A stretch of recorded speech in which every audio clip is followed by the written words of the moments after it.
Now, my audience is really special, but they're especially special for you today, Miss Tina. And I have to say, I'm so excited to have you because it was, last time you were here was for my Halloween Renaissance show. And, oh my gosh. That's why I wore the red and to commemorate that. To commemorate it, and you are. And I just remember, like I said, it's been almost 2 years. I gotta ask you, what did Beyonce think of the Halloween show? Oh my gosh, she was so excited. And listen, she said, how does it take us almost a year to come up with these costumes and they copy them and that? We need to hire them. Well, you tell Beyonce we will be her street team, her media team, I want to be her backup dancers. I'm telling whatever. But I'm glad that she liked it. And I want to tell you, congratulations on your memoir, Matriarch. Thank you. Because this book was so phenomenal, and congratulations because it hit the #1 spot on the New York Times bestseller list. Such a phenomenal book, and you know, it's always when they tell you it's on the bestseller list, it's so exciting. Where were you when you found out? I was on stage with Mrs. Obama. Really? Doing my first stop of my book tour. And I got to hear it. I mean, I went crazy because I never expected that, you know. You hope that things are going to do well and people are going to be receptive to it, but you never know. But thank each and every one of you that supported the book. Absolutely. It's been a joy for me. Yeah. Because like I said, it's a phenomenal book, and I got to learn more about you. I mean, I got, you know, things about your daughters and everyone, but learning about you and your strength as a woman and how you've carried that through to your daughters and your granddaughters was absolutely, this is a wonderful book, Matriarch. And I see that you take the book everywhere with you, Miss Tina. It's my friend. I know that's your friend. You done took that book to the Eiffel Tower. That's right. You took that book to the Louvre. And you had the book at the Cowboy Carter tour. Yeah, she was enjoying the show. So let me ask you this, Miss Tina. Do your children appreciate that, or do they go, Mama, please stop? Yeah, they always say, Mama, please stop. They're like, Mama, what are you doing?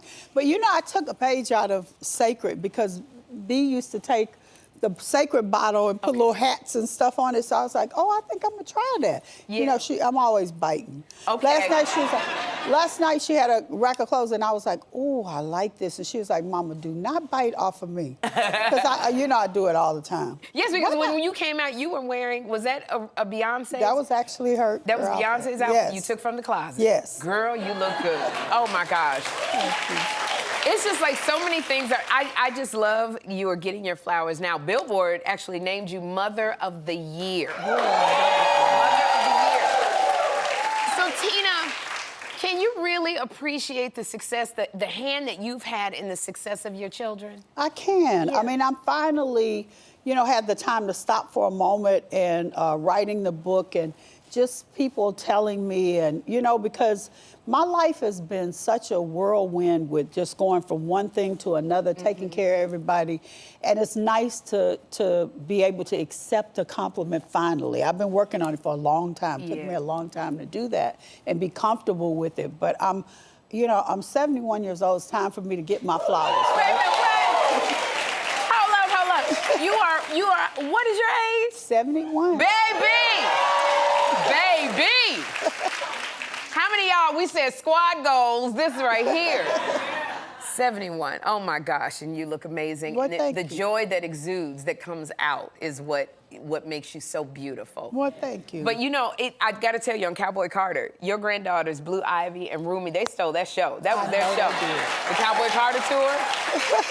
Your grandson, Jules, he's a fashion model. He's making big steps in the fashion industry. Now, Tina, how do you keep this next generation grounded? Well, you know, it's not hard because their mothers have been taught to be grounded and not to get too caught up in all this superficial stuff. I mean, it's great to have a career and be loved for that reason, but it's way better to be loved because you're a good person. Okay. You got a good heart. Well, My question, I want to go a little bit deeper because, you know, where Beyonce came from and Solange and Kelly, and you talking to them, you know, Rumi and Blue Ivy and Jules, they were born into to this. And, you know, when Blue Ivy, I remember the first tour she went on, the Renaissance tour, it was harsh, the criticism. It was. And how did you navigate getting her through this? Because when she came back, she was fierce. Yes. I mean, she handled it like a champ, but also coming out, this was a norm, her coming out in front of thousands of people. 70,000 people. 70,000 people. Time. So how did you say it's better to be this than that when this has just been her world? Because, you know, you have to be taught that. Kids don't learn it from just accident. You have to say to them, it's more important to be a good person, and that you got to work for what you get. Yeah. Nobody's going to just hand it to you because you are somebody's daughter or because they like you. You have to work hard. And also, you know they'll get jacked up if they get the bikini. That's just the truth. I do sense that.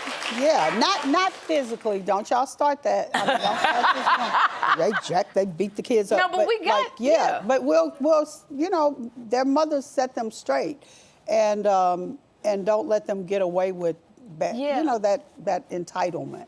Yeah. I absolutely got it. And I have to tell you, I love seeing Rumi walk out on that stage, the joy that she had. It was the best. Whose idea was it to bring Rumi out? Who you think? Rumi's. Listen, Rumi has been asking for the last 3 or 4 years, I'm ready, Mama, I'm ready. And her mom was like, well, this is a song that, you know, you can come out and be yourself on. Right. And listen, she would come out, and the first night she was so excited. People were making all these crazy comments. And so Blue was like, Rumi, you might need to calm it down. And Rumi was like, so by maybe the 3rd or the 4th, she would pick out her own outfits at night. You could pick them out. Ty would come and she'd be like, no, I don't like that. I don't want that. And I said, what are you going to do tonight? Because, you know, I was encouraging her to do a little twirl, a wink, or whatever. And she said, be myself. That's it. So she was. It was really good for her confidence, yeah. Just, I mean, gave me so much joy. And I just want, you know, you looking so good. Yeah, I'm looking at you, Tina. Now, you know, we're both seasoned and single, you and I. Yes. Okay, now, you're sexy as hell. Well, you're not as seasoned as me, girl. You got a long way to go. Well, I'm itching. I want to be right where you are. But I do want to say, like, you look sexy. You're not. It's not going to waste, is it? No. You know, I'm trying to. For the first time, I focus really. Not the first time, but for years I've been trying to focus on getting facials and, you know, watching what I eat and getting more healthy and looking better. I work hard. I heard this is hard work. It's a lot of facials. It's a lot of face yoga. It's like I take good care of myself. So, like, when you say prioritizing yourself, is that what you do? Some of the tools you use? Self-care. Okay. You know, taking the time for me because for so long I didn't know that I was important. I was like, I'm supposed to be in the background. I'm supposed to be, you know, hiding. And now I'm not. I don't want to hide. You know, I don't want to hide. I love it. But it's for me. But it's for you. It's not for a man. It's for me. For me first. Yeah. And you know, if the other part happens, you know, that's a good thing. Okay. Yeah. Now, it's so funny because when you were here, I remember you mentioned before that you wouldn't date a younger man. Okay, has that changed your thoughts about a younger man? No, that's just a personal choice. Listen, I say go for it. Because if that's what floats your boat. It just doesn't for me. I like a more mature man. Yeah. Well, you know, because I look at Sherri and she looked like she having the time of her life.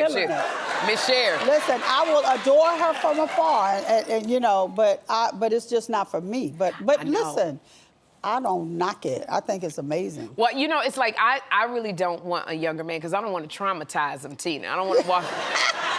You know, because self-care also for me, it involves plucking my double chin hairs, and I don't want him walking in the room and then he see that and run out the room screaming. He don't know. And then I like to be able to say, like, I don't know if you like me, I like to be able to have a conversation. If I say earth, wind, and fire, he don't think he got to evacuate the building. You know, it's funny. I went out on a date the first time I got divorced, and I went with this older guy, and he dated much younger women. Right. And he said to me, I have had so much fun talking about Soul Train and all the old songs. And I said, well, if you stop dating fetuses, maybe. I know that's right, girl. Yeah. But yeah, it's true. You relate more. You relate more. Yeah. You can have great Can I use that line? Absolutely. Oh my goodness. Good. Like what you just saw? Well, ding-a-ling, ding-a-ling, ding-a-ling. Hit the bell to subscribe right now.